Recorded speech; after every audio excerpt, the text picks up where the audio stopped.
So ருபை பின் முஅவ்வித் முதல் முதல் இஸ்லாம்ல ஒரு நர்சிங் செய்த சஹாபிய பெண்மணி.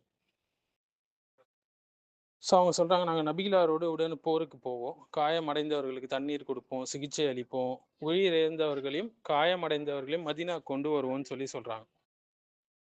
ஸோ இந்த ஹதீஸ்லேருந்து நமக்கு என்ன தெரியுதுன்னா, பெண்மணிகள் நர்சிங் சேவையில் ஈடுபட்டார்கள், முதலுதவி செஞ்சாங்க, அடிபட்ட சோல்ஜர்ஸ்க்கு தண்ணீர் வழங்கினாங்க, காயமடைந்தவர்களுக்கு மருந்து போட்டாங்க, அவங்களை கவனித்து கொண்டார்கள், போர்க்கால மருத்துவ உதவி செஞ்சாங்க.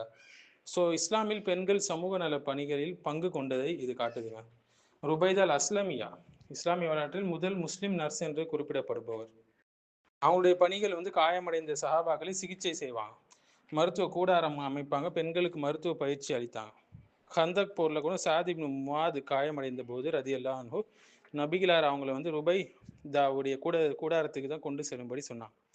அடுத்து உம்மு அத்தியா ரதியல்லாஹு அன்ஹா, நபிகளாருடன் 7 போர்களில் நான் கலந்து கொண்டேன், அவங்களுக்கு உணவு தயார் செய்யறது, காயமடைந்தவர்களை கவனிப்பது, நோயாளிகளை பராமரிப்பது, இதெல்லாம் அவங்க செய்து வந்தாங்க.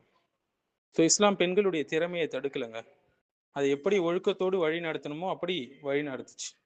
உம்மு சுலைம் ரதியல்லாஹு அன்ஹா கூட ஹுனைன் போர்ல தண்ணீர் எடுத்து செல்வாங்க, காயமடைந்தவர்களுக்கு உதவிகள் செய்வாங்க, போர் வீரர்களை கவனிப்பாங்க. இது பெண்களுடைய செயற்பாடு பங்கை குறிக்குதுங்க இஸ்லாம்ல.